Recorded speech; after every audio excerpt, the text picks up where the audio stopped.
My agent, I know, where's my agent, what I need? Okay, good evening, everyone. Thank you for being here. This is the second. Closer? Is that better? My green light's on. Yeah? Okay. This is the second of two public hearings on the recommendations under consideration by this alcohol task force. And our agenda tonight is fairly simple. It's to hear public comment.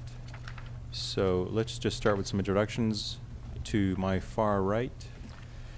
Good evening. I'm Michael Sard from Sard & Leff Attorneys. I was appointed by the National Association of Licensing and Compliance Professionals. Good evening. I'm Martha Porter Hall. I was appointed by Council President Caesar Mitchell. Diane Olansky, appointed by Council Districts 5, 6, 7, 8, and at-large 2 as a community representative. And I'm Ron Lau. I was appointed by Districts 1, 2, 3, 4, and Post 1 at large, and I'm the vice chair, which is why I'm running the meeting tonight. We may be joined by some other committee members, and I'll just ask them to introduce themselves as they join us. I know there's a baseball game on tonight, and that tends to create a little bit of a traffic issue. That's what it was. So some of those folks may be well-intentioned and on their way, but you know how that rolls. Okay, so as I said, the purpose of tonight's meeting is to receive public comment. And we have put together a table. There are copies of it up here on the desk. And this table lists the issues that we've looked at and some recommendations that are under consideration. Now, last night Michael went through and read off the issues. Thank you. I'm going to do the same thing, not because I want to bore you all and take up airtime, but for those who are going to be watching us, this will be helpful to them to understand what it is we're looking at. So this table has 41 issues listed, and for each of the issues listed, there is a recommendation that is under consideration. And I say under consideration, these are not the final recommendations, nor have the recommendations been finalized. So if you'll just bear with me, I'm going to take 3 minutes and go through this list.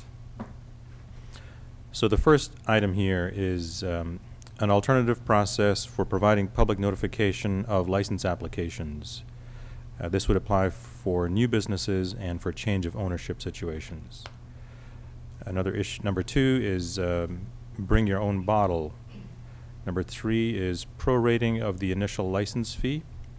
Number 4, special event license for nonprofit organizations. There's a modification that's being proposed. Number 5, NPU training, a recommendation for development and delivering of annual training to NPU volunteers. Number 6, availability of application materials, putting all application materials online on the city's website. Number 7, completeness of application. Number 8, alcohol license staff. It's a recommendation that the staffing levels at license and permits be significantly increased. Number 9, license and permits audit. This is a request for an audit of the alcohol license program to accurately determine the costs and revenues associated with this program. Number 10, license appeal board. This is a change that would create a license appeal board that would deal with due cause and license denial cases. Number 11, electronic application intake and tracking. Number 12, license sign-off. This is a proposal to allow the mayor to designate someone to provide final sign-off on the licenses that have been approved, that have been given a thumbs up by the License Review Board. Number 13, provisional approval. Number 14, the shelf life of an application. This speaks to how long an application can have a life for once it's been heard by the License Review Board. Number 15, temporary license. There's some recommendations here about additional training to make sure that temporary licenses are being granted in accordance with the ordinance. Number 16, license renewal anniversary.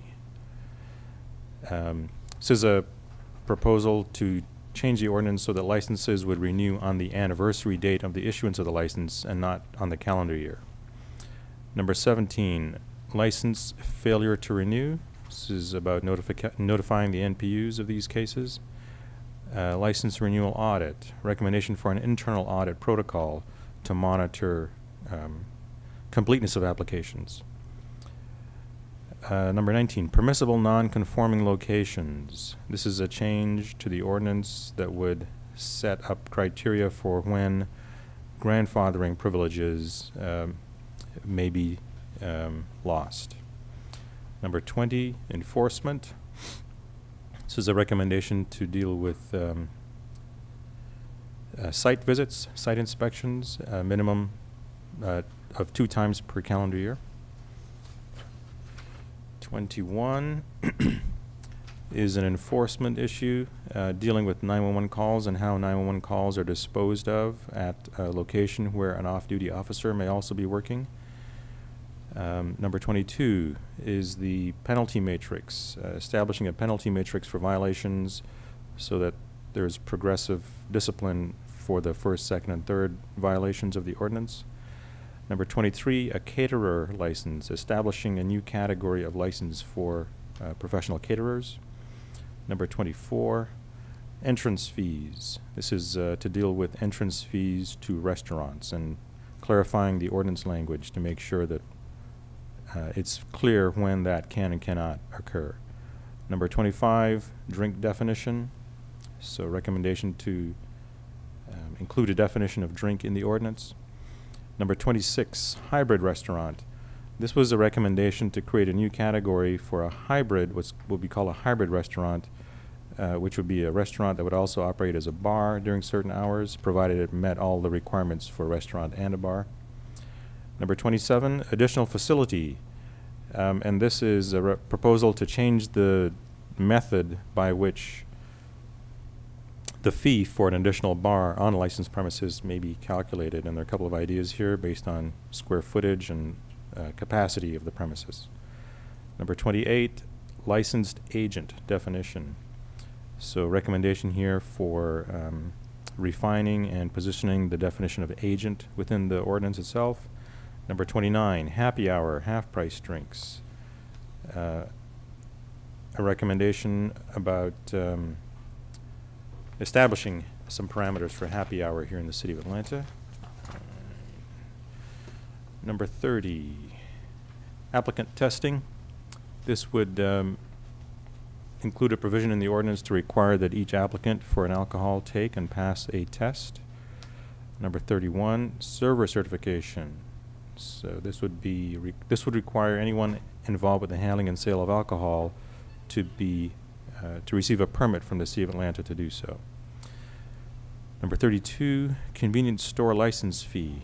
There's a request that the license fees for convenience stores be reviewed and re-examined to determine if they should be less than the current $5,000 a year.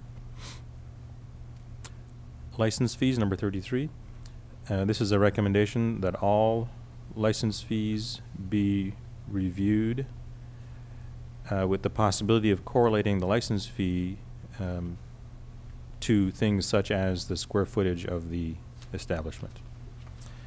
Number 34, a recommendation for creating a new category or categories of license to cover establishments such as hair salons, clothing stores, spas, where there are times when the owners of those establishments wish to provide alcohol to their clients or guests.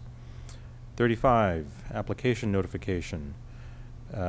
This is a change that would require that NPUs be provided with a notice of an application being received within 1 day of the Office of Planning receiving the application. Number 36, promoter license. This is a recommendation to include a definition for a promoter and to clearly outline the role, function, and scope of the activities of the promoter at a licensed location. 37, enforcement framework. This is a recommendation that a comprehensive enforcement framework be developed for the ordinance so that both proactive and reactive types of enforcement are happening. Number 30, occupancy limits. This is a recommendation to require that applications for restaurants adhere to the occupancy number that's associated with the seating plan. That would be the upper occupancy limit when alcohol is being served. 39, convenience stores. There's a draft ordinance 11-0-1479 that was introduced by Councilmember Bond, and this established which products could be sold at convenience stores and which cannot, such as drug paraphernalia and weapons.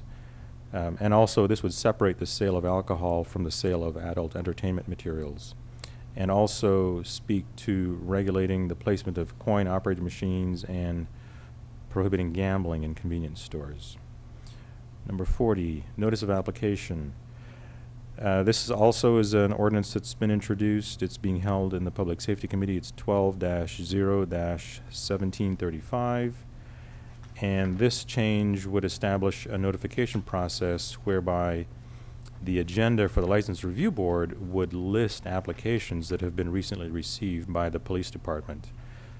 So this provides further notice of applications that will be coming to the board and to the NPUs.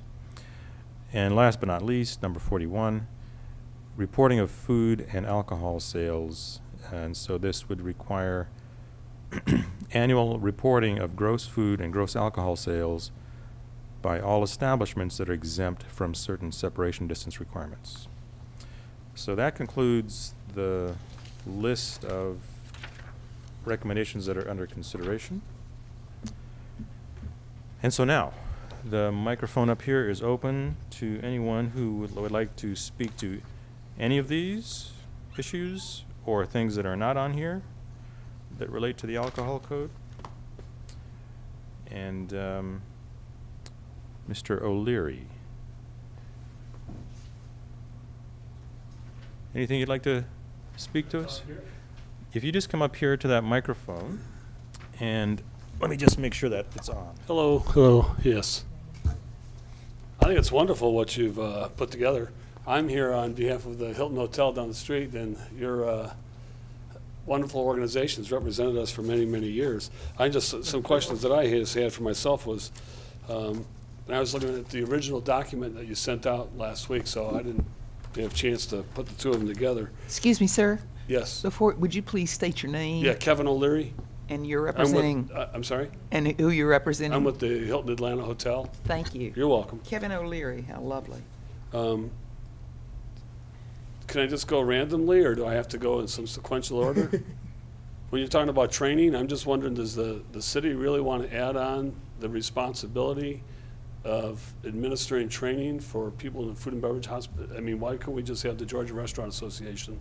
In this case, there's a tips class that's already in existence that does a great job to create awareness for people in the beverage business to serve alcohol responsibly and to look for signs that, of when to stop somebody from being served, or maybe they did something before they came into their business. But I think it's wonderful that the owner of the license should be responsible. They should have some certification to apply for a license and pass, so they understand the laws and the obligations that come with serving alcohol.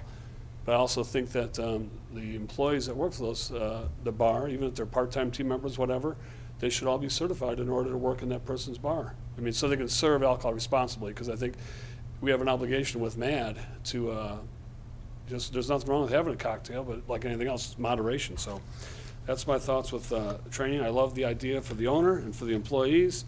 I think, as you noted here, to recommend against, in the event somebody fails to renew their license, that once it comes to their attention that it was an oversight, that they should be able to just apply like anybody else and just pay whatever their license is. But I don't think they should have to start from square one. I think that would just be an additional burden on a small operator.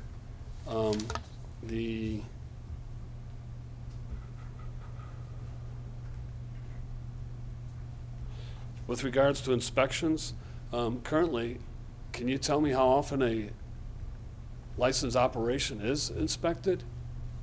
Can you tell us? I'd say I've been there 5 years, and I think one time I had somebody come.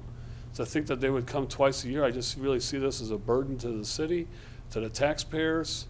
I just don't see anybody, how they would benefit from it. Now, when I have an infraction and I do something that's inappropriate and I overserve someone or a dram shop or whatever, I think that I've opened that where you should come and look at me and see how I am dispensing alcohol and what,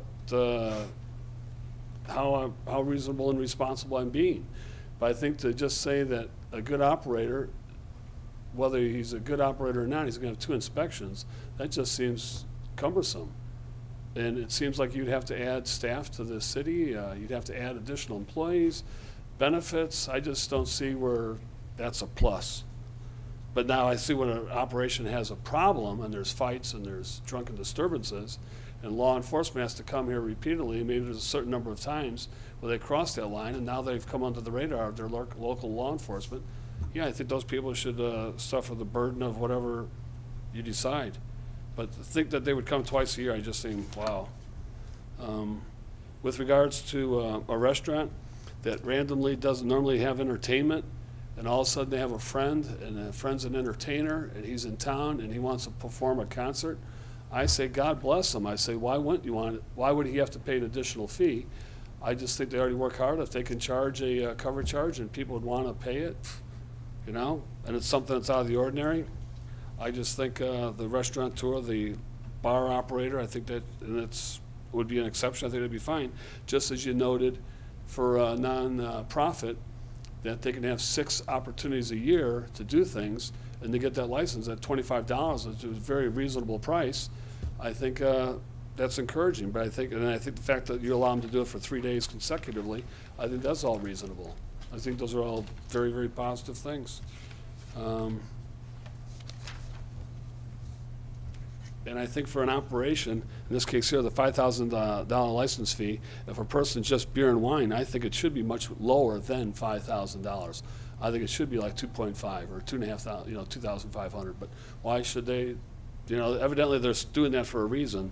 So I think they shouldn't be charged full boat. That's my thoughts, and I hope this is helpful. And Michael, we're very grateful for all you and Kevin do for us. Thanks very much. Thanks for coming.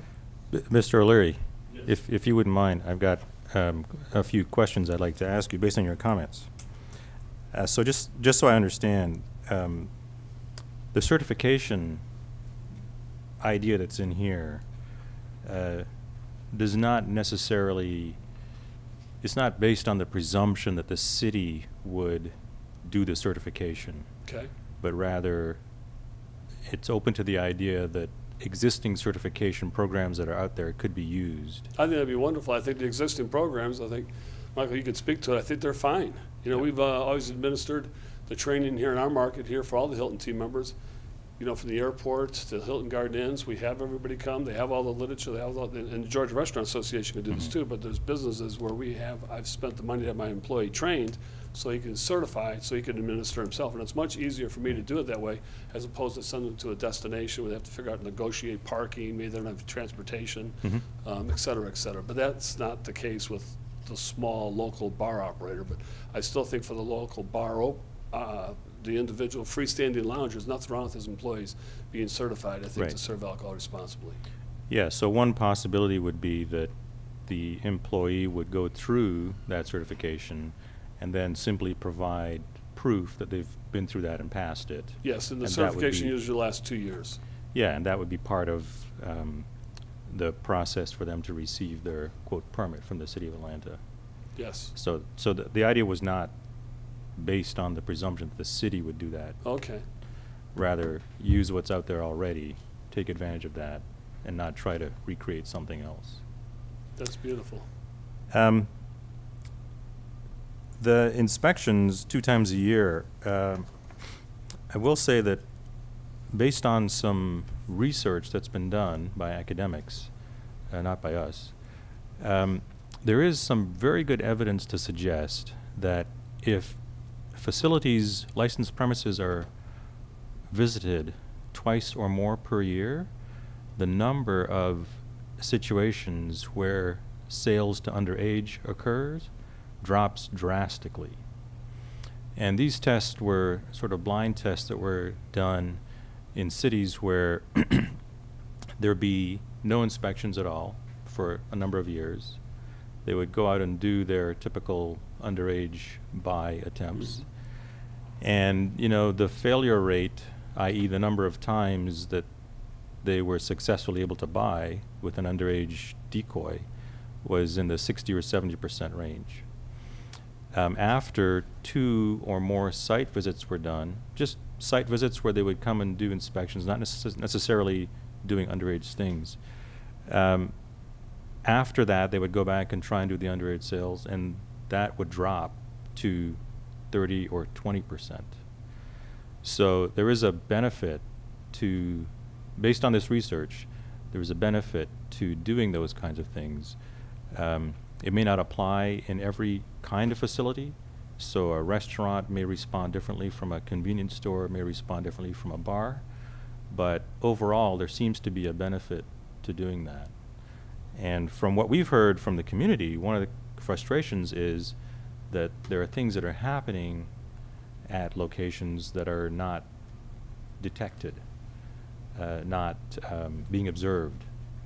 And so this is one way to get some additional eyes and ears at those locations that are problematic. But, I mean, you can't target locations. You got to treat everybody fairly and evenly. So that's what that proposal is based on. There's actually some evidence to suggest that the rate of certain infractions will drop simply as a result of inspections twice a year. Yeah, but have you had an opportunity to touch base with Karen Bremer, the executive director of the Georgia Restaurant Association? I think she'd be a person that'd be in our industry that would be gifted and have the information to make a sound decision. I'm just speaking as a business person. I'm saying it's the majority of operators, I believe, operate professionally. There's always going to be a couple folks that do some things, some interesting things, but I think they're the exception. And I think in time they run out of business. This business is very competitive and difficult as it is. I just think that what somebody's doing something inappropriate, it catches up with them quickly, and I think they're the minority.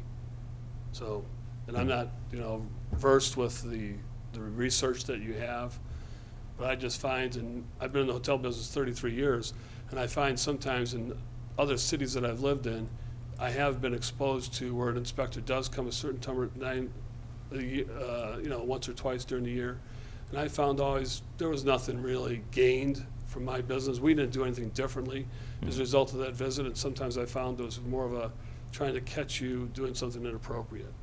And I really kind of usually walked away with it with a bad taste. I didn't get a good vibe from it. So, but I'm not saying that's right.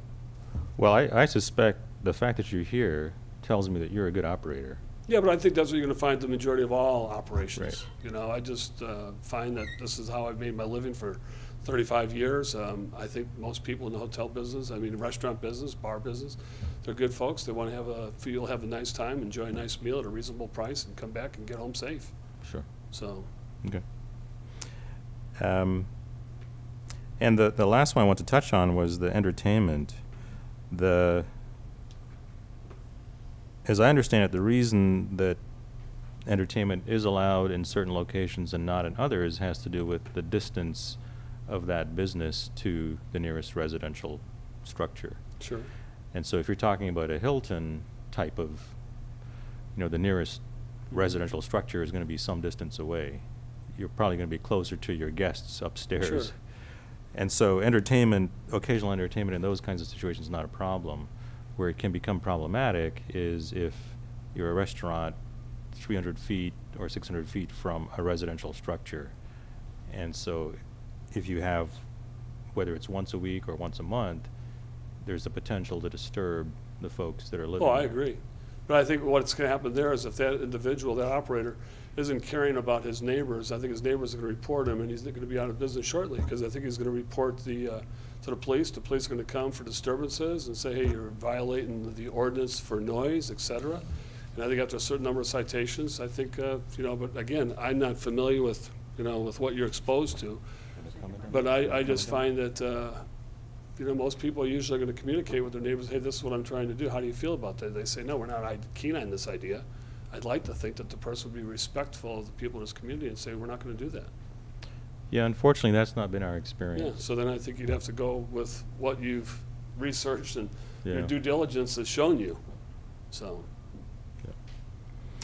But, and that's the end of my comments and questions, so thank you very much You're welcome. for offering your comments. Thank you. And thank you again Anyone for else? what you Thanks. No? Okay. Okay, I don't have any other names here, but if anyone else wants to come up and speak, please come on up and just give us your name and then your comments. How you doing? My name is Cortland Jackson. I represent 255 Tapas Lounge and Spin Pizzeria on Peter Street in Atlanta. Could you speak up just a little bit and make sure your microphone's working? Hello, can you hear me? Yeah. All right. Thank you. I appreciate Mr. O'Leary's comments. I addressed quite a few things that I thought needed to be discussed. But there's an additional thing that weren't put on here that I think needs to be discussed. When you have to apply for a new liquor application, you pay $5,000 for the application, and then they require you to do an advertisement. But that advertisement is only through one company, and then that company charges you, if I'm not mistaken, maybe $1,800. That issue is dealt with on here. Oh, okay. It's the very first one. Do you have a copy of the table there? Yes. Okay. So, if you look at item number 1, public notification of license application. Uh-huh. So what we're recommending is that the ordinance be changed so that there's a sign on the property where the license is going to be held. And that sign will contain certain information like the NPU appearance date, the License Review Board hearing, and it'll contain a website address for the web page of the city's web page where the application is available. What's not put in here in this table is this would replace the current public notification Okay. requirement. So That's what that- I didn't see, yeah, so I yeah, appreciate yeah. that. I also appreciate the fact that we can actually, or hopefully, actually say happy hour. That's been an issue in terms of marketing for our restaurants. I'm glad to hear with the entrance fees that it's more of a distance issue and not an operational issue, meaning that the language in here about charging for entrance fees isn't directed or interpreted to be a way to dissuade operators from using that as a way of generating revenue on a consistent basis, not on an, here or there sort of situation.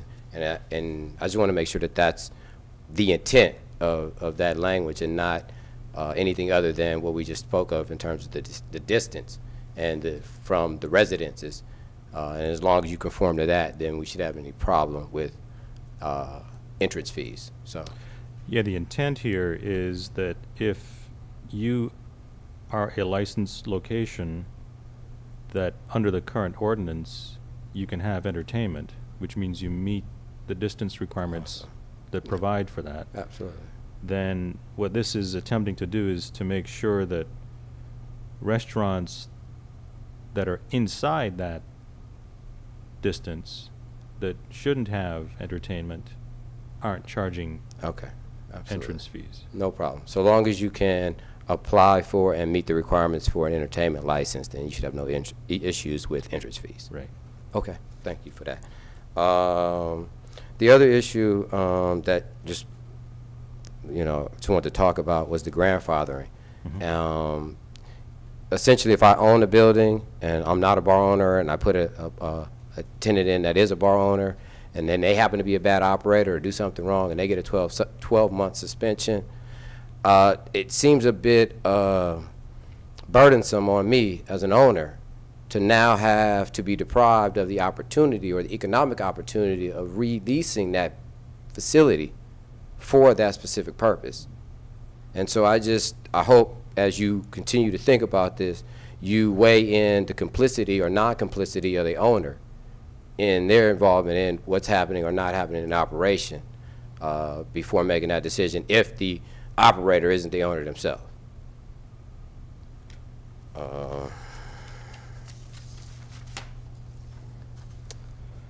Okay, the occupancy limits. I just like to have a little bit more clarity on what that means. I was never completely sure on how the calculus were derived for your occupancy. I knew there was a space distance between each chair, how many chairs were in the building, so on and so forth. But I hope that this recommendation isn't intended to circumscribe occupancy for restaurants that have sort of standing areas around their bars that don't get accounted for chairs. And so I'd hope that you don't use the seating as the upper maximum limit so as to disallow for actual occupants standing in the building.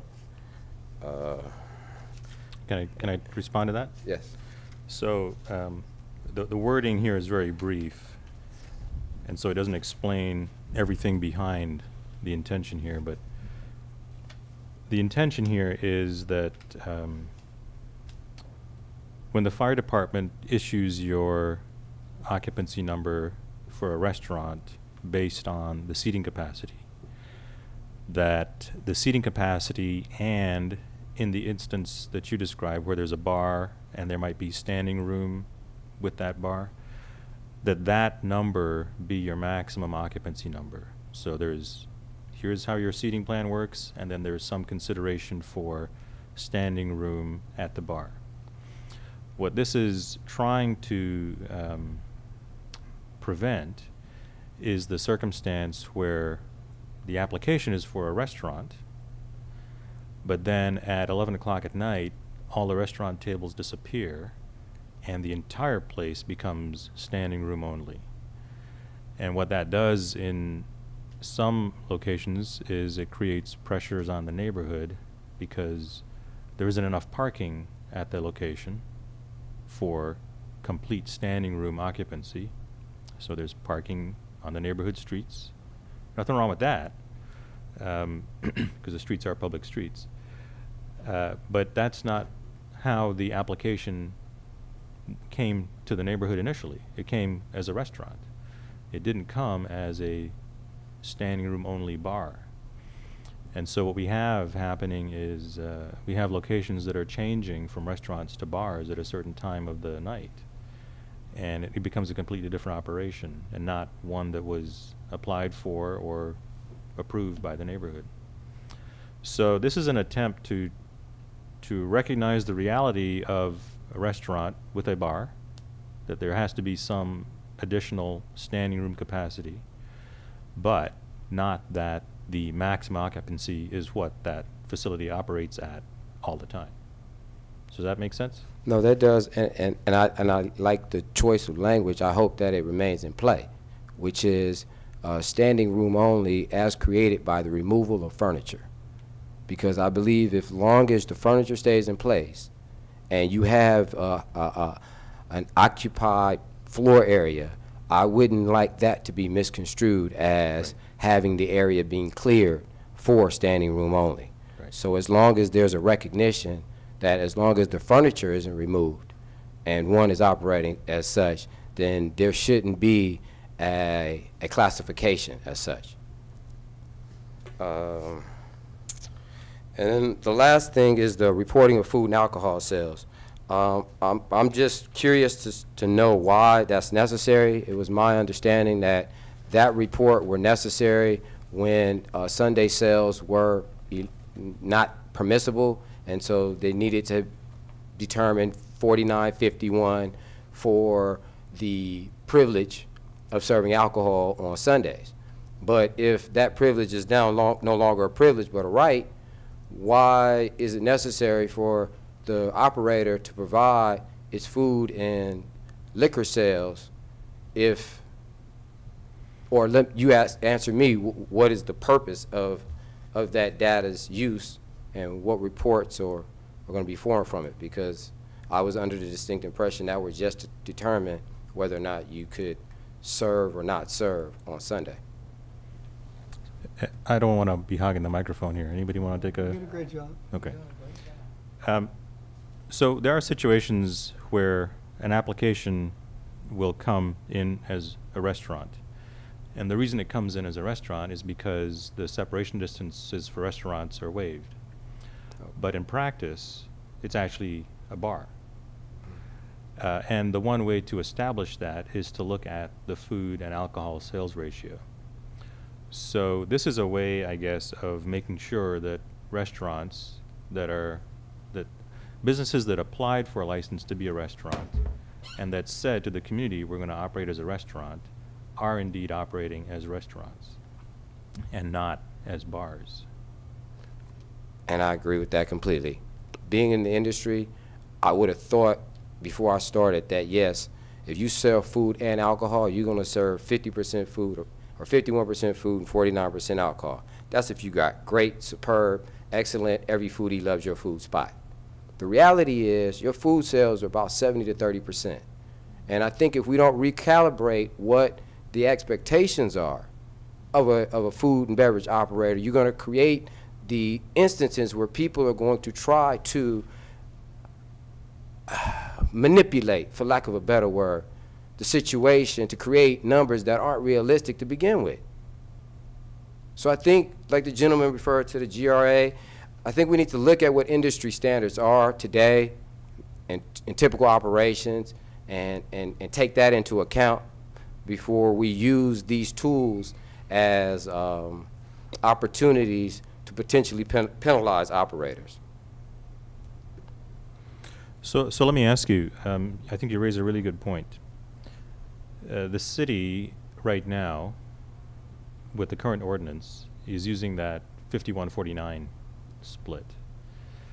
You're saying in your experience that's not how the real world operates. No, I mean, you know, you like to believe that. Yeah. But sometimes people, you know, they soothe their sorrows through comfort food, but more times than not at the bar. Sure, sure. So let me ask you, based on your experience, what would you think is a more realistic number for a restaurant? Some range between 70, 30, 60, 40, realistically. And then it goes to the type of operation, you know, if you more tabletop, seated tables lend itself to more food, you know, depending on, you know, the operation. But realistically, and this is not my industry, I'm not the guy who knows what happens for everybody, but I believe comfortably it has to be somewhere between 70-30 and 60-40. I just think the 49-51 is not a realistic barometer. Yeah. Okay, well, I appreciate that. But thank you for your time. I've got a question. Some more questions for you. Mr. Jackson, thanks for coming and thanks for being here last year for some of our earlier meetings. You'd mentioned very briefly the happy hour issue. Yes. That's something you're supportive of, is allowing some price reductions. Yes. Tell us why you think that would be beneficial. Drive sales. I mean, it's a marketing tool. It allows us to compete in the marketplace. These are tough economic times when you turn on the TV. So when somebody hears that they can get a deal or get a break, that's what makes, Groupons and all these other sites that offer deals. That's, people want that. And, to not be able to give that to people, you find ways around it. Okay, I'm going to offer you food, half price, and come in, you pay full price for your drinks. But there's something to be just said intrinsically to say happy hour. Why not be happy? I believe our motto is this happy hour somewhere in the world at all times, so why not? Now, if there's some other reason that it makes sense for it not to be there, then, I'm not sure. But for us, it helps us fundamentally drive sales, which is what we need to do. It helps us attract new customers, and it's an excellent marketing tool. And beyond that, it has its warm and fuzzy feeling of just seeing, Do you think by allowing reduced price alcoholic beverages, it would also help drive food sales up? It always does. It always does. It always does. Typically, most people that come to restaurants that have bars aren't coming strictly to drink. They typically want something to eat. It's just they appreciate a deal. And the deal is if I can get a drink and I can get a meal, it's on with Fridays. It's on with, 2 for $20. It's everybody wants a place where they can get a good bargain and, get something good to eat. And that's been our experience. And, you know, I mean, I'm not gonna beat a dead horse. It is what it is. I mean, you know, it's a reason it's around. I mean, it's nothing, and it's something that I never understood why it was bad to do. I never understood the actual logic behind it. So maybe you can help me understand that while we're talking about it. I'd be happy to give it a shot. Good, But as right? long as you're finished. I'm done with the question. Okay. So the flip side of happy hour is the unhappy accident that happens at the end of happy hour. Okay. And recently here in the city and in the metro area, we've seen a number of tragic deaths as a result of overconsumption by someone, not necessarily because it was happy hour, but just overconsumption. And the connection is that happy hour leads to, or could lead to, overconsumption of alcohol, which then creates the unhappy loss of life, possibly. So I understand the marketing benefits, the promotional benefits, I understand all that. What I'd like to hear from you is, so happy hour, would you be, and I don't want to ask a leading question here, but the phrase happy hour implies an hour Right. or a period of time. Right. So if the city were to consider allowing happy hour or happy hours, an operator like yourself, would it be acceptable for you if there was a fixed time? So between X time and X time, you are allowed to offer reduced price drinks, as opposed to you get to choose whenever that is. You have a window within which that can happen. Would that be acceptable to you? I think that makes sense. I think if the logic is, if I understand you correctly, you don't want to compartmentalize, you don't want to make too short a time to force people to drink too much and then overconsume and then go out and have a wreck. Right. So you want to give it, what, 2 hours? Is that what you're saying? I'm just saying some fixed period Okay, of time. say some fixed period. I think 2 hours at a minimum would have to be the number, because I think if the public safety concern, as you addressed, is there, then if it's an hour, then people are going to try to smash themselves in an hour just to get the deal. I think if you give them at least a 2 hour window, then you can allow the operator to train staff for those 2 hours, being mindful of the public safety concerns. Because I sat in here for 2 or 3 minutes talking about a happy hour and haven't mentioned nothing about, overconsumption in a short period of time. But as a human being, I get it. I understand that. It's the reason people get trampled, on Black Friday or whatever, trying to get into Walmart. I mean, there's only a few VCRs left, so everybody wants them. I think, though, we can't make that time set for everybody in the city. I think you've got to give everybody, if it's going to be 2 hours, okay, let me choose my 2 hours. I don't think it would be fair to say everybody happy hour in the city is 4 to 6. But the people in the building that my business is, they get out at 3. So 3 to 5 may make more sense for me. Or my company that I'm next to, they're lawyers and they're not out till 7. So it works 7 to 9 for me. That's early, I think, for lawyers. Well, yeah, well, it depends on what firm you're at, so. Yes. But the point being, I don't think you could have a universal time frame for it. But I think, that would lend itself to sort of saying, okay, there's happy hour training involved in operators working. And we're mindful of it. Because honestly, like I said, I sat here and it wasn't something that I were thinking about. But I'm not thinking about that as much as I don't think you're thinking about what happens at between 1 and 2 a.m., at a restaurant bar. Because everybody knows the alcohol is about to be shut down. Last call, right. So, you know what I mean? But we as bar owners know we have to regulate that moment. We know the guy who's smashing, who's trying to get trapped. We know that. Okay, same thing for happy hour. I get it. But I appreciate you even thinking about it, because it sort of, releases the handcuffs a bit on, at least what we need to do to generate sales, which is marketing. So it's a significant marketing tool. So let me ask you then, Mr. O'Leary raised the issue of periodic inspections possibly being burdensome for the APD. One of the things that we've heard is that if there's a happy hour provision, then that also creates a bit of a burden for the APD in terms of enforcement. So the DUI task force and their work would have to be possibly ramped up. So as an operator, would you be open to, say, a license where you would choose, so let's say you have a restaurant license, and then you have a category of, yeah, and with my restaurant license, I'm going to elect to have happy hour at, within the window that, would you be open to an additional license fee, for example, for that privilege or that opportunity?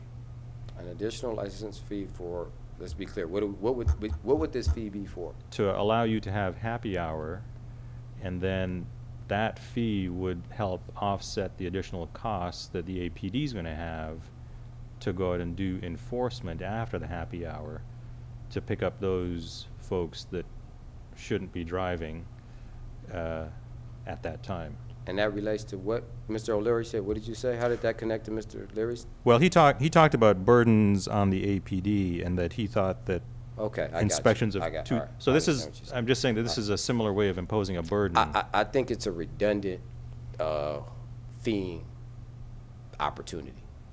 I don't know how you tax an operator who gets a license, so then my license then in effect is only for 22 hours a day. And then I get charged another license to operate for 2 hours a day.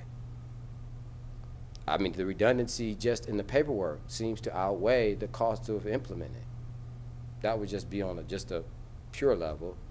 The deployment of resources for a DUI task force for an undesignated 2 hours of the day would be almost impractical. Well, that's why I'm talking about there being sort of a window. I think the say way between 7 o'clock and 10 o'clock or something like that.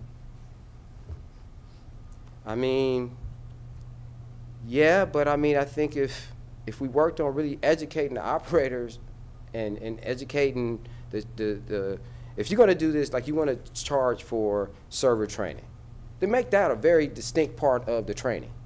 Make that a very specific, very concrete thing that they got to know and understand. Spend the money proactively. That's a reactive spend. It's an insurance spend. We're gonna give them happy hour, but then we're gonna spend all this other money to protect the fact that we gave them happy hour, that we don't really have to protect happy hour.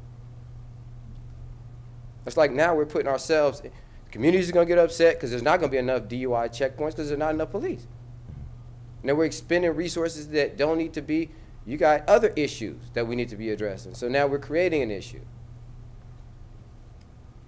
I think if you are to think about it in a sincere way, I think education would be the most effective way to implement the situation.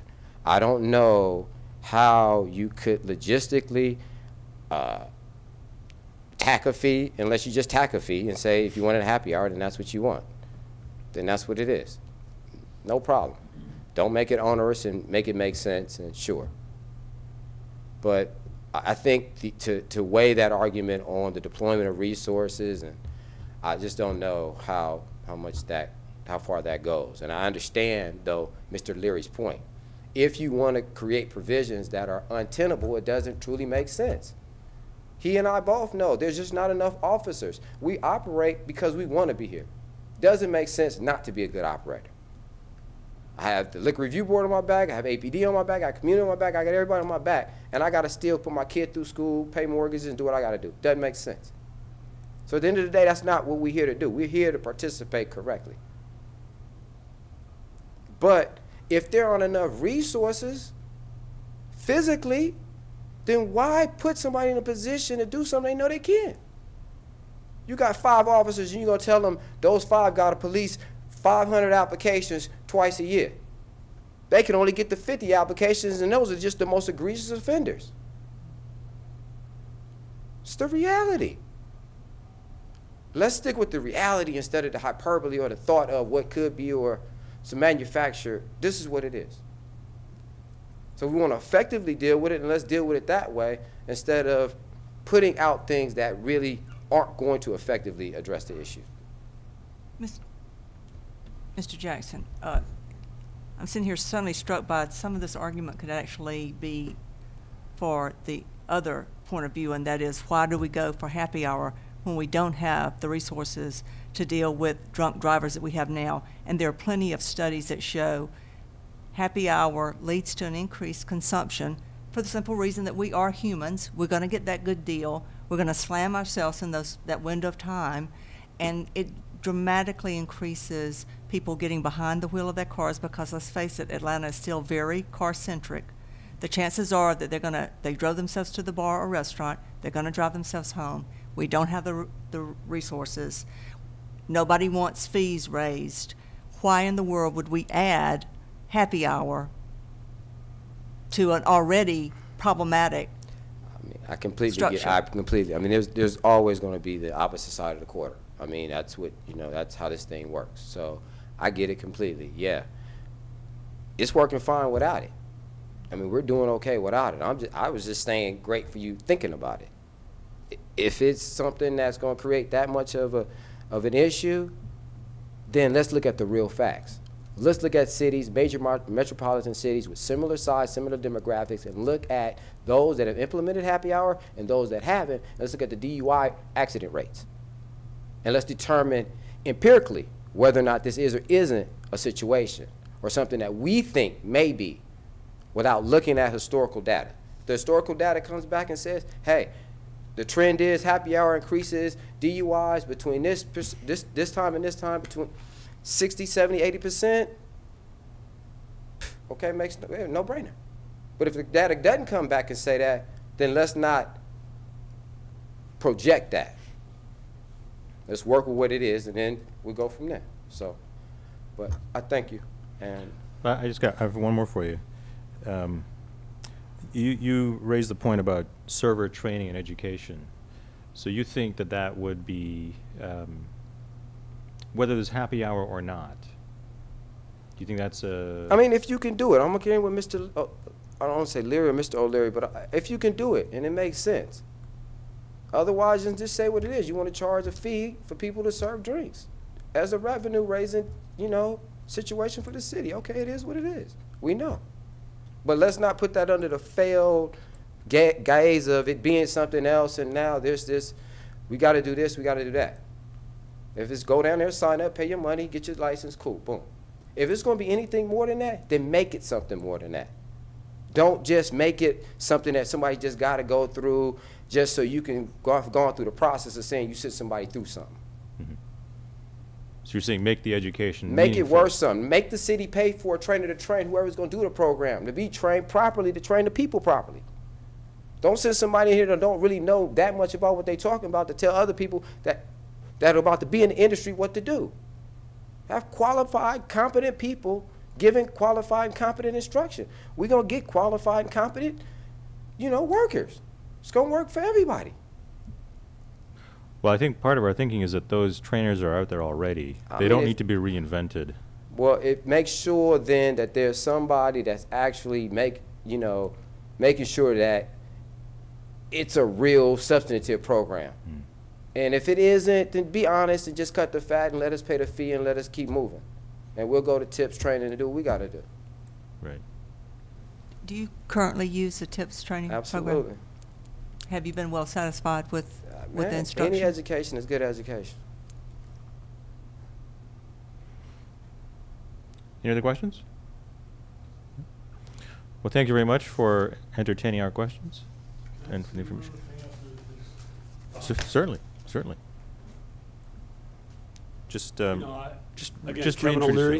yourself. I really love the idea, and I'm not saying it's right or wrong about happy hour, but just this past Tuesday in the lobby right here, Mayor Reed celebrated the fact that we had 40.4 million visitors in 2012 in the city of Atlanta, with the goal of getting to 20 or 50 million by 2020. What I think is a great thing.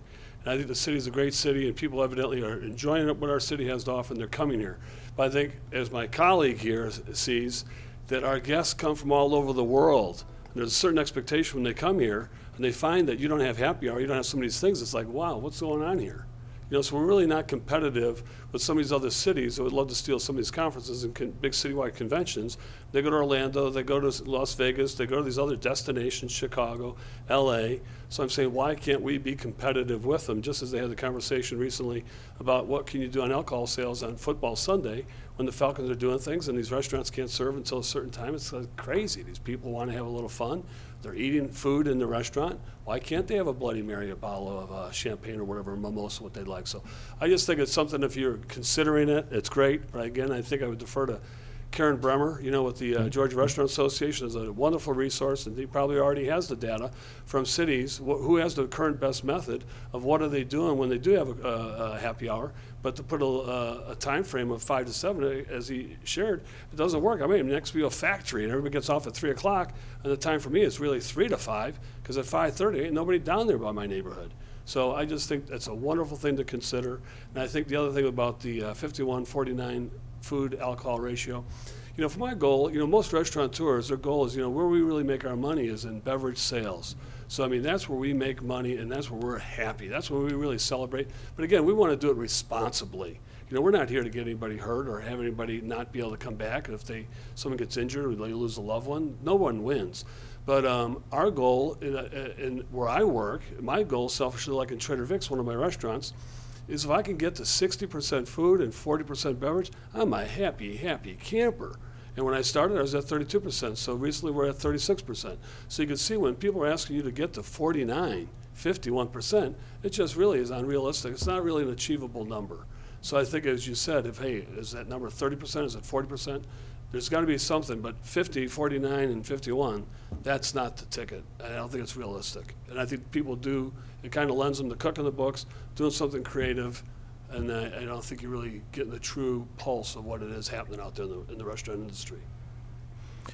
So let me just make sure I heard the numbers correctly. So you're saying that 60 food, 40 alcohol is the sweet spot? That's a big number to go. I mean, to really try to achieve 40%. You know, it's of your gross. Yeah. So if you're at 60-40, then that's a good for your me, establishment. Again, but this is a a corporate restaurant, if you will, a different environment than a freestanding operation. Right. But it's just not easy.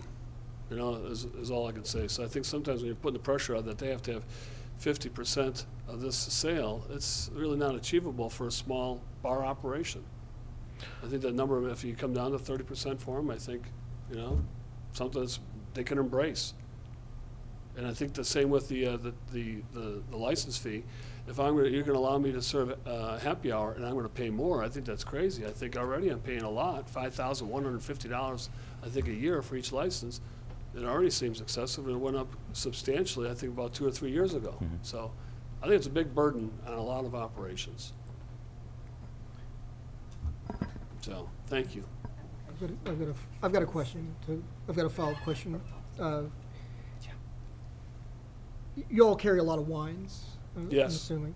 And being able to serve wines at a reduced price, would that be beneficial to you to help clear some inventory? Oh, yes. And I think, as you mentioned earlier, too, whenever we're serving happy hour and you're doing reduced drink prices, you're always doing reduced food prices. So people really are encouraged to buy food, and they buy it up, but if you don't give them a deal, they're not coming to your place. And I think people that don't want to embrace happy hour, they're not going to do it, because maybe they don't want that audience, they don't want that element. But I think should one person be charged more because they offer it, I think that would be unfair. Those businesses, they're sharp, that's why they're in business, they can figure out what works for their audience and what they don't want to do, so let the operator decide what they want to embrace. So, thank you. Thank you. Okay. Anyone else wish to spend a few minutes at the microphone? Well, I hadn't planned on, but since I heard a couple of things, I am kind of interested. Well, just come on up and please introduce yourself. Okay. All right. Well, my name is Jonathan Harris. I don't represent any particular organization at all, just a citizen of the city of Atlanta. I'm listening to both of the gentlemen speak about restaurants and bars and the sale of alcohol, and also with happy hour. What I'm hearing, though, is that the board is saying if you go to a happy hour title, then somehow that's going to increase the sale of alcohol because of the sliced price in the alcohol and the number of alcohol that is being sold, correct? Now, my opinion on that, and it's just my opinion, is that that's really only going to affect persons at a certain economic level. If you have the amount of money to continue to buy, then you're going to continue to buy regardless of what you call it, happy hour or not. To me, I would think that maybe a better approach would be to be proactive as far as Mr. Jackson said, with education within the establishment itself. Now, I don't know what the ordinance may state dealing with overall bars and restaurants being proactive with overindulgence. But that seems to be the biggest thing here, whether or not it's the responsibility to catch people outside as they have left the restaurant or bar, or to be proactive while they're in the bar or restaurant and making sure that they aren't sold alcohol to overindulgent levels. Now, if there's some way that that can be done, then maybe there's a way that may not require extra fees for the bars and the restaurants just to have a title of being able to serve alcohol at happy hour. Because again, if you have a certain economic ability, happy hour can be whenever you want it to be. So that's just my opinion. I think maybe this can be handled with the situation of saying, listen, education, requiring bars and restaurants to be proactive when they do sell, notice someone if they're getting a little bit too intoxicated. That may assist with being able to have happy hour, but also deal with the overall effect of the resources that the city may not have as far as checkpoints, catching people after the fact. So that's just my my comment. Well, I appreciate your comment. And I just want to make sure I understand what you're saying. Mm-hmm. So you're saying that if you can, and I'm not trying to put words in your mouth here, so just bear with me. Okay. You're saying that if you can afford to drink, Right. then whether there's a happy hour there or not Mm-hmm. isn't going to be the driving force. Right. If you can afford to go to a bar and drink, you're going to go to the bar and drink whether there's a happy hour or not. Well, what I'm saying is the amount of alcohol you're going to take is really going to be based upon how much you want to drink and how much you want to spend. Got it. Labeling happy hour and preventing a restaurant from having happy hour, I don't believe that that's going to lead to what you're attempting to The prevent. goal. Right. I think that it's still going to boil down to whether or not the restaurants and the bars themselves or being proactively responsible, and that can only occur through education Yep. and enforcement through the licensure program and the inspections. Other than that, preventing someone from having happy hour, to me, in all essence, is possibly preventing them from being able to maybe possibly sell more food, possibly get more people to come to the bars and to the restaurants, and possibly hampering the overall economic growth of certain parts of the city. So let me just tell you a story that was told to me Mhm. by someone who worked for a number of years at a restaurant. Okay. And we talked specifically about happy hour and how they dealt with patrons who wanted to be overserved, who were overconsuming. And what they explained to me was that it's a real dilemma Mhm. for that person, because the way the business is run, it's really it's a tip dependent kind of world. Right. And so what this person explained to me was that where they worked, there were folks that they considered regulars Mhm. who were their clients, who would come in and always want to sit at their table because they wanted to be served by that person. And that person would always have a difficult time because there were certain clients who would come in and would overconsume. Okay. And they knew that those folks should not be leaving the premises in the condition that they're in. Okay. And the challenge with alcohol is that, you know, you consume it now, but really the impact is 20 minutes or 30 minutes later. I remember well, just sidetrack here for a minute, I remember well a psychology experiment that I participated in when I was a freshman. One of my first experiences with alcohol, and trying to do some motor skills tests. And they tested, you know, over a period of time after you consumed. And my worst impairment was 20 and 30 minutes after I'd consumed. But anyway, back to the server dilemma. It's a real problem for them, because here I am, their customer. They're going to rely on me for a tip. And it becomes very difficult for them to say to me, Ron, you've had enough. I'm going to have to cut you off. And that, as was explained to me, is a real challenge. And so even if you educate, even if, and this was a server who's very much aware of the issue, the dynamic that's there between the client and the patron, or the patron and the server, is one that, you know, if you're 22, 23, 24 years old and you're working and serving someone who's considerably older and has got the ability to come in and consume, purchase whatever they want, it's a difficult thing for them to manage. That's the perspective that was given to me as it's sort of a difficult position that the server is in situations like that.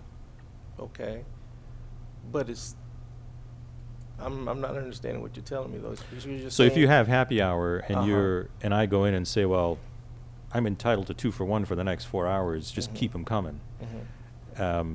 That could further exacerbate Okay, but the problem. But the other side of that is, would that restaurant not be held liable in some way, even if they don't say, I think you've had enough? Now you have to pick whether or not you think it's more important to get an extra $10 in tip, or whether it's just as important for that restaurant to say, okay, our policy says that's enough. Yeah, the problem is that right now we don't have that liability. It may extend to the restaurant, but it's not extending back to the server. It's also that's the very challenge. difficult, Ron, to pinpoint it to the restaurant. It has to be proven that they indeed knew that the person was Right. intoxicated. It becomes very complicated when you get to the courts in proving who's liable for that. Yeah, but it doesn't preclude it from occurring, is what I'm saying. Absolutely. Okay. It could be a perfect world if we wanted it to. I understand that. It could. I understand But that. that's just the way, it's very difficult to prove liability for the owner and most certainly for the server. So that it ends up being the person who pays the price is that person who is hit when the person who's intoxicated leaves the restaurant and gets into into a wreck. And that's not saying that that drinking is bad, but it just is one of the things that we looked at when being concerned about decreasing the price, and would that lead to more drinking, and if that were true, then what would that lead to? And we don't have to look far in studies to show that you do have increased DUIs. Right. And the person who actually pays is the person who's damaged as a result, and it doesn't matter to that person who's liable. But you've got a problem, and we would not want that to happen. Okay. All right. Okay. Thank you All right. for your comments and your thoughts. Okay. Anyone else? Anyone else?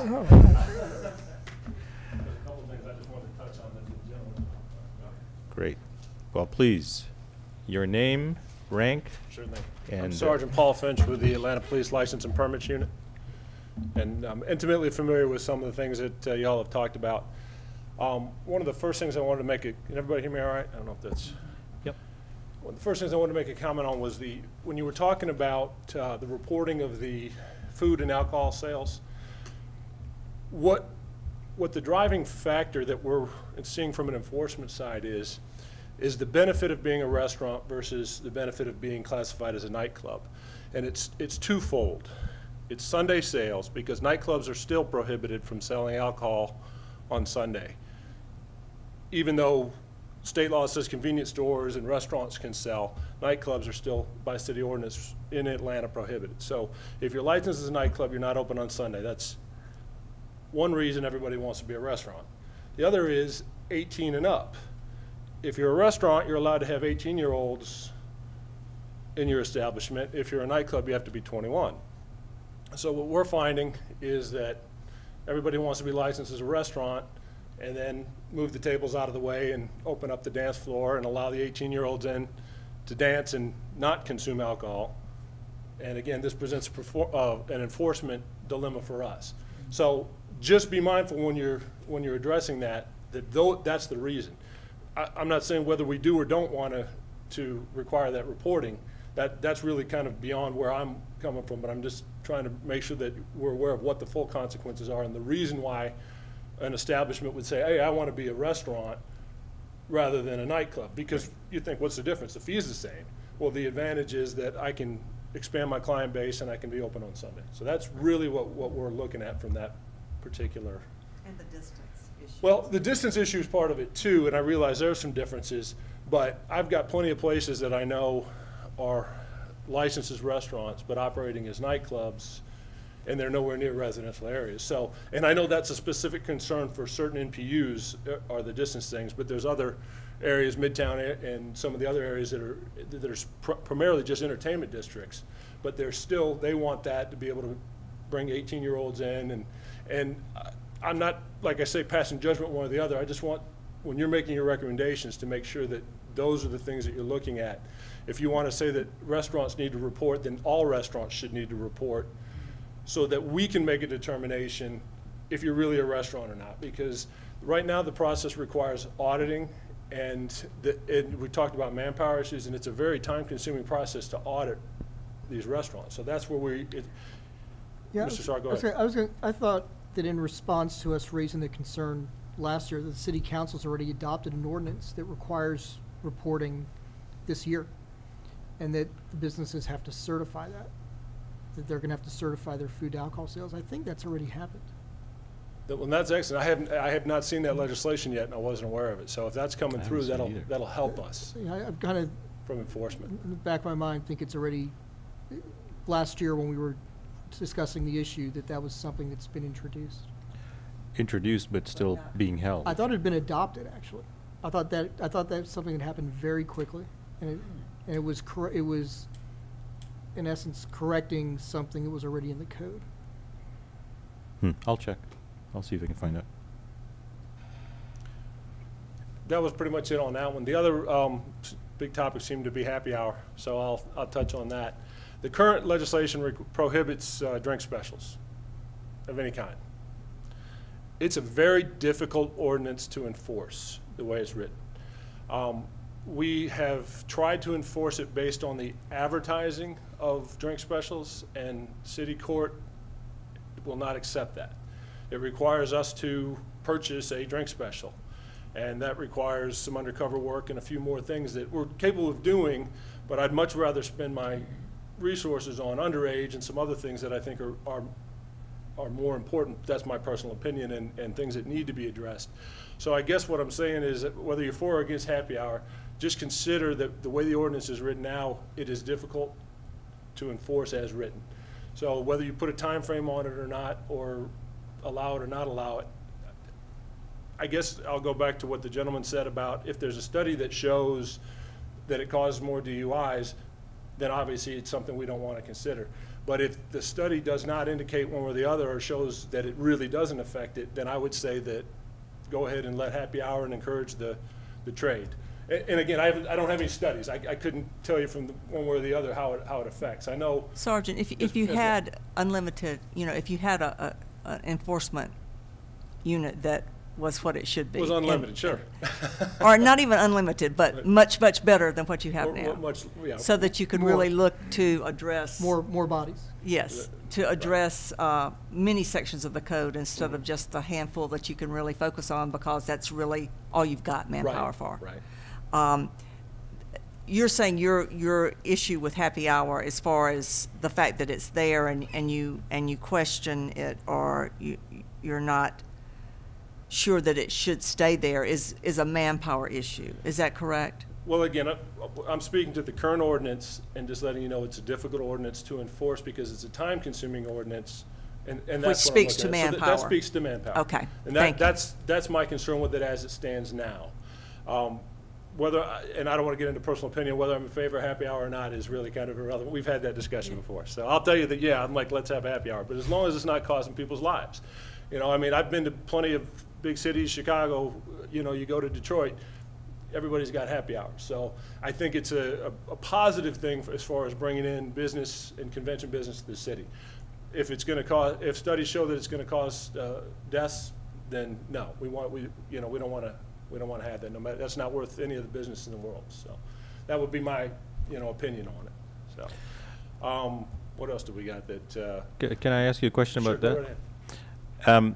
You said it's difficult to enforce, but I think what you're really saying is that it's difficult to prove the case. There you go. And making the case may or may not be feasible, Yeah. but there's a lot of advertisement out there, especially with Facebook and Twitter and the social media regarding happy hour drink Drink specials occurring all the time. And what we found is most effective is education. We will speak to the business owner, and oftentimes it's not the business owner, it's their promoter who is having an event, and they're advertising the drink specials, and they're not familiar with that ordinance that it's prohibited. I've had very good success with people stopping those advertisements based on us having a conversation with the owner and the manager and saying, you are in violation of city ordinance, we need you to stop. Now, if I go back and I see it again, that's when I'll send my undercover in to try to make the case. If I'm able to send an undercover in and actually purchase a drink special, then we can issue the citation and it's a provable case in court. Right. But just solely based on the advertisement, that case does not fly. That's not sufficient for our judges to. For our judges in which court? City court. These are city ordinances that were municipal court. Municipal court judges. Right. Okay. Very seldomly do we go to Fulton County on alcohol cases because we're making city cases. We can make state cases based on the underage and some other violations. I tend to work with Georgia Department of Revenue on that, and we kind of share the responsibility. So you're saying the ordinance is difficult to enforce as it's currently written.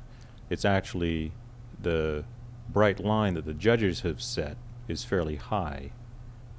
The threshold that they've set is fairly high. Right, and I guess maybe that's it. Maybe the ordinance isn't at fault. Just the way the court, the evidence that we have to produce to make a case is where we run into difficulties. Right.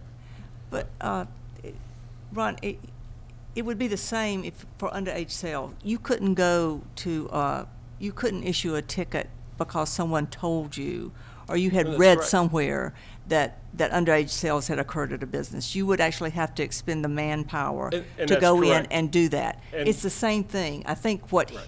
Sergeant Yep. Finch, and I don't mean to put words in your mouth, is saying that if he's got to choose between putting the manpower toward enforcing underage drinking or enforcing a happy hour sale that doesn't necessarily equate to something bad happening, then you're going to put the manpower towards underage drinking. We try to utilize our manpower to cover the And most important there's absolutely nothing incidents wrong with as we that. go. But I Right, think that's right. the issue. I don't think the judges are being any more contrary about that than they would be with other things. They've got to have proof. Right, and I'm not trying to put this on the judges because I'm sure I'll get all kinds of wonderful stuff from them. The point I was trying to make was that simply advertising happy hour is not sufficient evidence to prove a case, and I'll leave it at that. So it requires additional enforcement, which we can do, but like I say, I try to balance out where our priorities are, and you mentioned about inspecting establishments twice per year, and I'll go back to one of the gentlemen said something about enforcing the 20 or 30% of problems, and that's what we do. We respond to issues of alcohol sales without license at all, people who are blatantly violating hours of operation, who are allowing conduct that is outside the norm. That's what we focus our efforts on first. The 20%. And it really is. And we spend a lot of time going back to the same locations on similar complaints, and some of it's noise, some of it's promotion, some of it's other things. So we try to make cases in those, and expend our manpower in those areas, because we have to. Right. So that's where it goes. So realistically, could we do 2 inspections? We could, but it would take away from the proactive stuff that we get to do on some of the problem areas, I guess, that's just to address the number of 2. I would say that probably doesn't need to be per ordinance, that probably needs to be more of we look at increasing manpower and it becomes an SOP issue within the police department. I just find if you put something in the city ordinance, you're setting yourself up for failure when you're talking about specific numbers like that. That's just, like I said, from what I'm working with. Part of our challenge has been trying to reconcile the fact that the license fees, not the taxes from alcohol sales, but just the license fees, generate somewhere between, what, $13 and $17 million a year for the records that we've been able to see. And we know that license fees are supposed to go toward the cost of issuing the license and possibly some enforcement activities. And we know that your budget is not $12 million. We would like it to be. Sure I would. And so that's sort of where we're coming at this from, is that, license fees at $5,000 a pop for certain licenses, we understand the challenge that provides to the licensee, but what our challenge has been is to understand, okay, so that's what they're paying.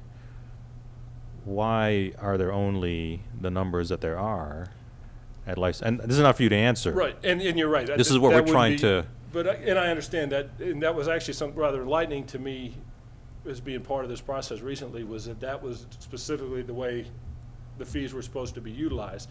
Now, also take into consideration the business license portion of alcohol licensing, because they do have a hand in that, as well as, we mentioned DUI task force, very expensive unit to run as far as the equipment that they have, because they have vehicle issues and a lot more than what we're dealing with just at permits. We may take the money in, but some of that money is finding its way to these other units. So just like I say, when you're looking at that, allegedly. Well, like I say, we're trying to follow the money. I don't have anything to do with the budgeting aspect of it. So, but just if you looked at just license and permits, you could definitely say that, okay, yeah, that kind of money is not being utilized to operate that particular unit. But if you look at all of the units, it may be. It could be. Yeah. Without seeing it on paper, I couldn't tell you. So. Yeah, and that's what we're trying to figure out, is just to get a picture of what's happening there. Because when we hear folks saying that the license fee is cumbersome, we don't know what it is that's offsetting that license fee. And so we're trying to fill in the blanks on the other side of the equation to be able to say, well, here is how the fee is being used. It's being used for all of these purposes. And so that's why there's a recommendation in here for an audit of the costs and revenues, so that we can have a good idea, so the public can have a good idea. That's where it goes has been the biggest mystery that we haven't uncovered. Yeah, that's been our Agatha Christie challenge. Absolutely. Yeah. Or Poirot, if you prefer. Anything else? That was those were the main issues that I heard discussed that seems that I could comment on. I hope it was somewhat insightful. So. Absolutely. Thank you. Very much. Thanks. We appreciate you taking the time to be here. Thank you. Is there anyone else who would like to speak? I've got Mr. Sark. one from Email Land. Oh. And it's actually 2 folks. So one person who wanted to be here this evening but unfortunately be here and apologizes that he couldn't get here is Tony Conway from a legendary event. Oh, yes. Tony is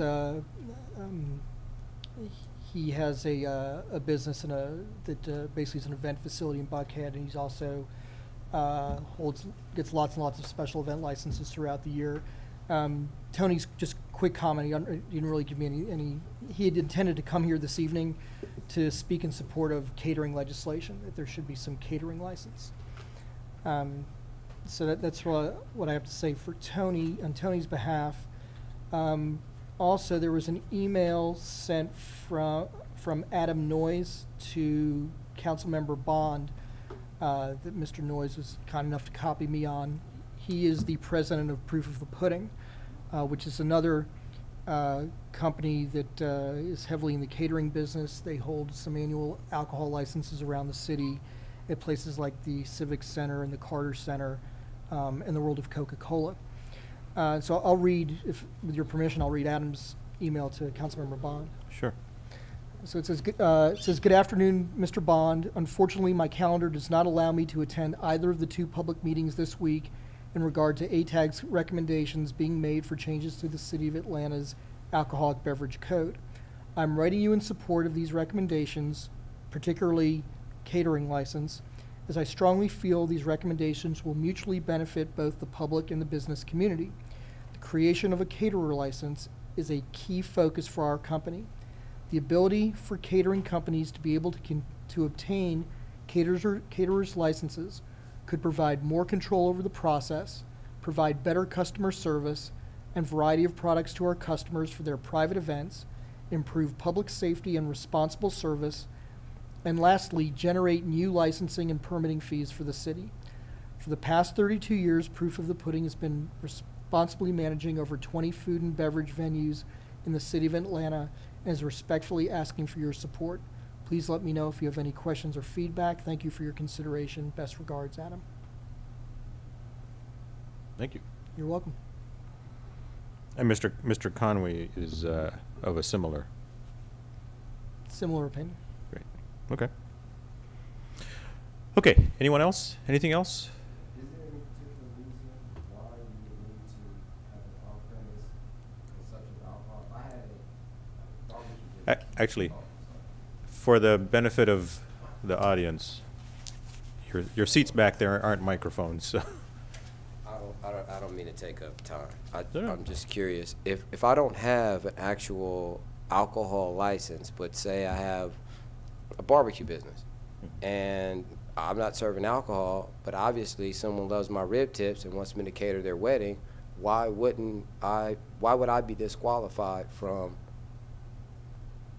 being able to have a caterer's license? Well, the logic of that. It's a catering alcohol license. So catering and alcohol. No, it's the caterer's license is an alcohol license. It has nothing to do with the ability to Oh, cater food. okay. It's just the ability to cater alcohol. Okay, so that's the clarity I didn't have. Yeah, right now in the city, if you are a caterer, if you are in the catering business, there is no provision in the current city code to allow you to cater the alcohol as well as the food. Okay, There's so a that's- provision in state law that allows it, Right. but there has to be a corresponding local approval. No, Atlanta doesn't have that. Yeah, that's stuff that I'll just make sure as a small operator, if I had a business that wasn't serving alcohol and I wanted to cater, I can still cater. Food, yes. Food, cater food. not Yeah. alcohol. Yeah. Now, if I want to do a special event, could I apply for a special event license to cater and serve alcohol? The answer is yes, but you have certain limitations, like you've got to apply at least 30 days in advance of the Okay. event. You're only allowed two special event licenses per year. Okay, There's a cost of $500 per day, up to $2,000 per event. okay, So the Okay. catering license would be something different than that, Okay. something in addition to that. okay. Thank you. Does that answer your questions? Completely. Great, thank you. Okay, I don't think there's anyone else with any other comments. I want to thank everyone. Oh, One more comment. And I apologize, I'm gonna let you, I know you don't wanna get out of it. no. This is early for us, actually. Yeah, trust me, yesterday was amazing. We're This not is going. We're not actually- going to happy hour. This is actually We something. missed it. We missed it. And, yeah, the Sergeant Paul French, license permits, this was actually something that came up yesterday, and it didn't really hit me until yesterday or late yesterday. When we're talking about the barbershops and whoever who want a license, we run into that quite often. And we've never run into a problem with any kind of big parties or anything like that that have developed out of that. But my biggest fear is that we will, and that was mentioned yesterday. So just be mindful that if we're going to write that legislation, that there's some very tight restrictions on what they can and can't do with that alcohol license. And maybe that means it's a much more reasonably priced alcohol license, or it's limited to 2 drinks per customer, or however you would do it. Because my biggest fear is that you're going to have Joe's Barber Shop and All Night Party Emporium, because they'll have a warehouse with 100 square feet in front that they cut hair in during the day, and then at about 9 o'clock at night, they open up the big doors and start slinging the drinks. Right. And that'll be an issue for enforcement. So just kind of. Would it be helpful to limit the hours then? That would be permitted? Any number of, and I don't know what the suggestions would be, because the reason you say, well, what barbershop is open that late? Well, drive down Peachtree and look at a couple of barbershops that are open at midnight cutting hair. And they legitimately are cutting hair. But I can see that that'll easily turn into a late night party spot. And from your NPU standpoint, if you think you're licensing a barbershop and then all of a sudden you've got a nightclub, you've got that issue again where you're talking about noise and people stumbling out in the parking lots and those kind of things. So just, that was something that hit me yesterday, and I wanted to make sure that when we're considering that legislation, make sure that people understand, yeah, okay, you're still a barber shop, and if you want to let somebody sip on a glass of wine while they're getting their hair cut, that's different than turning this into a nightclub. Right. So that was it. Well, I think with any of these ideas for either a new license category or changing the way something is done now, we've tried to consider the what ifs. And there's a lot of, every time we think we got something down, we find that somebody's got a new angle on how they can. Of course. Well, I've got that license, or I've got, Yeah. It goes back to the operating as a restaurant or licensed as a restaurant, but you're not. We've got places with full kitchens where they've never cooked food in the entire time they've been open. So it's just, again, it's a difficult case to prove. You gotta, because there's not, all the city ordinance says is 1 meal a day, 6 days a week, and then meet that 50%. So, well, I sold breakfast today and to one guy, and now I'm a nightclub the rest of the night. So, everybody's got an angle. Understood. But that was it. Thank you all. Thank you. Thanks. Okay, so I think we've come to the end of our comments. I want to thank everyone, including John, our videographer, who's been here every time we've had one of these, and just one more to go, John. Any other comments? No? Motion to adjourn, as Councilmember Bond says, it's non-debatable. All in favor? Aye. We are now adjourned. Thank you all. Thank you.